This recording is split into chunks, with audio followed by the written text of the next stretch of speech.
Sam Nitzberg, right? I'm saying it right, correct? Pittsburgh. Isn't that what I said? Oh, Pittsburgh. Sam Pittsburgh. No. Sam Pittsburgh? It rhymes anyway. Yeah. Uh, So I'm excited for your band to come. I am too. July 11th, right? Right. Yeah. A month from. Yeah, it's going to be a lot of fun. 2 months from now, just about. Well, this song. Hang on. Hang on. Where are we? We are number 3. Hello. Nothing. Is your guitar? Hang on. How about this one? Yeah. See? Bad. It's always the sound man's fault. I blame myself. Good to see you all here today. A lot of people I know. This song sort of follows that one, sort of. I don't know, related in some ways about the sort of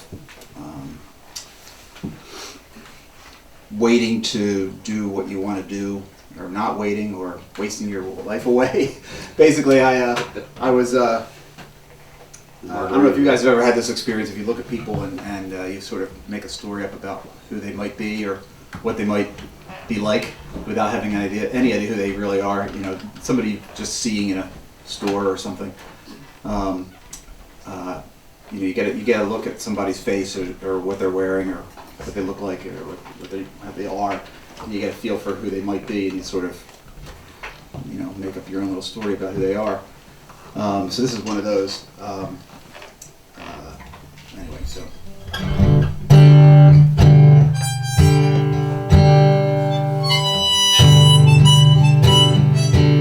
All right.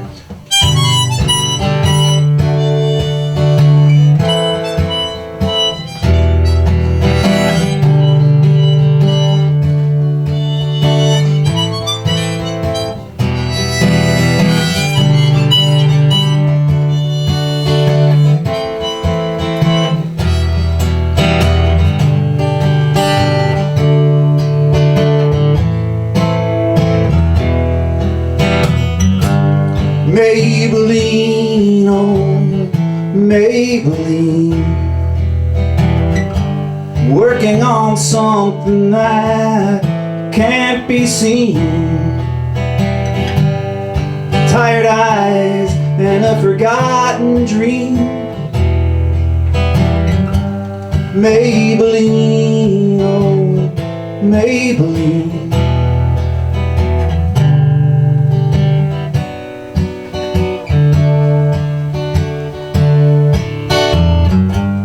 Maybelline, well, what's the deal? Cigarette burns on the steering wheel, trying to find her sex appeal. Maybelline, oh Maybelline. Wake up early, wake up late. Wait a minute, wasn't that the interstate? Working at a Starbucks, living with her sister. There must be more to life than just being a barista. Maybelline, oh Maybelline. Working on something that can't be seen. Tired eyes and a forgotten dream. Maybelline, oh Maybelline.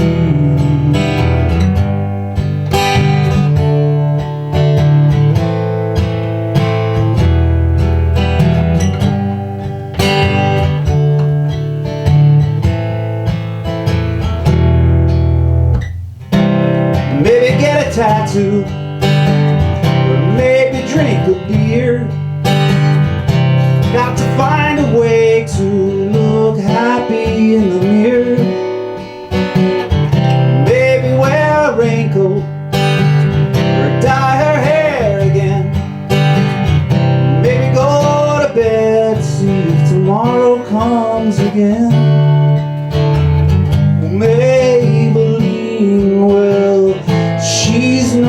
picture. Last night was just a blur. So pour your coffee for your customer. Maybelline, oh, Maybelline, Maybelline, oh, Maybelline, Maybelline, oh, Maybelline.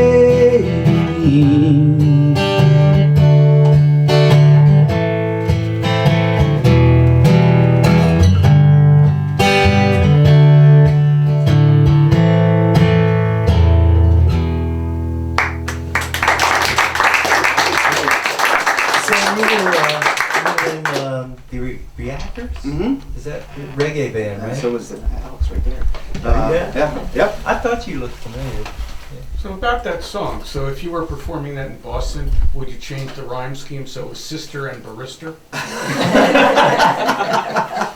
Sister. Well, that's the way, but you have to change it in Boston. Everything is in R.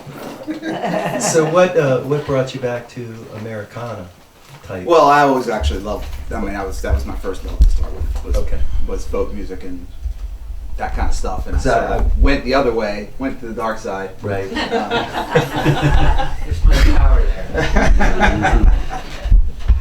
Well, I don't know. I loved Bob Marley. He was. Yeah. No, we did a lot of reggae. We did a lot of new wave. Did you do? Yeah, that's right. You know, did all kinds of rock and we called ourselves new rock and reggae roll wave because we. For some reason, I think I have your 45. Do you really? I think so. I'm almost positive. One of the few. I'll have to look through it before you leave.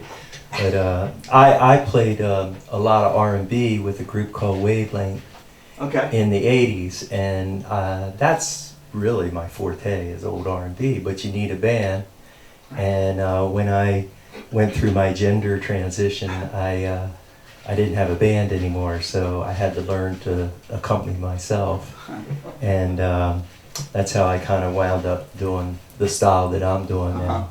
But I still prefer a band. Do you miss bands? No, and we still play. We still Do you guys- we still get together and Well, you play, have so. a band, so you Well, I have another band playing acoustic kind of stuff, and then we also play with 3 others. But do you prefer a band situation Band hog. to All the bands. That's right. a solo situation? Yeah, I enjoy collaboration Yeah, more than solo.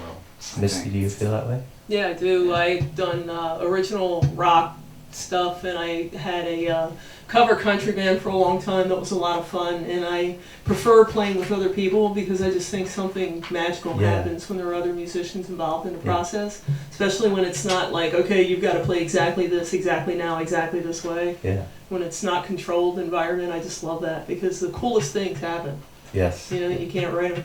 What, do you prefer a band to solo? or? I'm a control freak, so I love having a trio because I get to arrange things, and to me that's as important as the songwriting Yeah. is how you arrange the music Absolutely. for public consumption. So, you know, with bluegrass and rock and roll, it's kind of different. It's like 1, 2, 3, go, and everybody starts playing, but folk and Americana, it's, you know, it's kind of in and out. And It's I definitely. like songs that build to a climax, both lyrically and instrumentally. Absolutely. Well, when I started doing my own stuff and I found myself by myself, I started writing about one of my passions, which was Native American issues. And I've always been into Native American culture for years, but the thing that I found that really connected for me is here was a way of life that was just as valid as what we know today. And, you know, we just decided we were better. And so I always felt more connected to Native American stuff. But, you know, when you see TV and you grow up with the TV and the books even, you know, it's all about the warrior and the tough guy and the, you know, the great feats of bravery and such. And as you get into the culture, you learn more and more what the female energy represented in that culture. And it was pretty powerful, as it was in most traditional cultures of all races. And I was surprised. I read a book back in 1980 that a guitar player in a band gave me called Lame Deer Secret Visions, and small little section, just 2 paragraphs, but they talked about a tradition in the Lakota culture called Winte, and the Wintes were basically transgender people, and so that like opened up a whole new world for me. But when I write about those kinds of things, I try to write in a way that relates to everybody that's listening to it, you know, not just transgender and everything. So this was my first attempt, and I was still Wayne back then. And this was my first attempt at bringing that into, you know, into my art and talking about it and opening up. And really, it was the beginning of changing my life in a lot of ways. So this is called Until I Dance.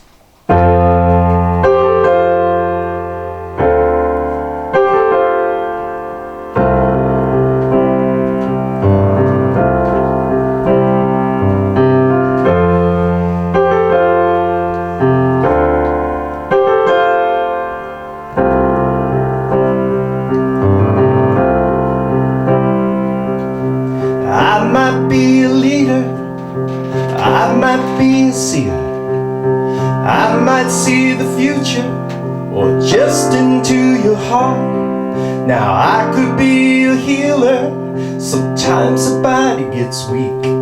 Or I could be a holy one, through me the Spirit speaks. These things we'll never know until we all dance. These things we'll never know until we all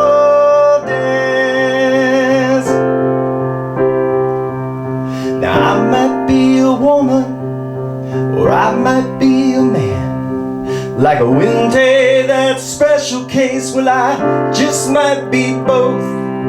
And when you look into the sun, you dance for 4 long days. You can't help see the truth inside, there's no other way.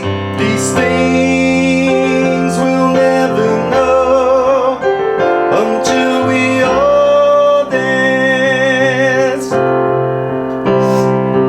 These things we'll never know until we all dance. Will I dance? Help my relatives live, and will I dance so the people just might live? It does not matter where the body lies, 'cause it is the earth, but where the spirit is, where the spirit is, I find my birth.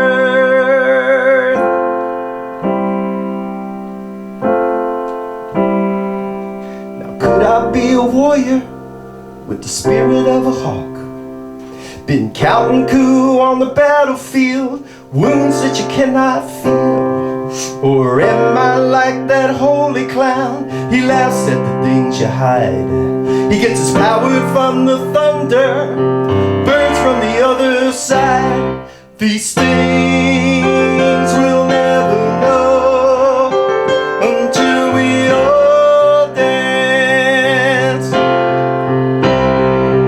These things we'll never know until we all dance. Until we all dance. Until we all dance.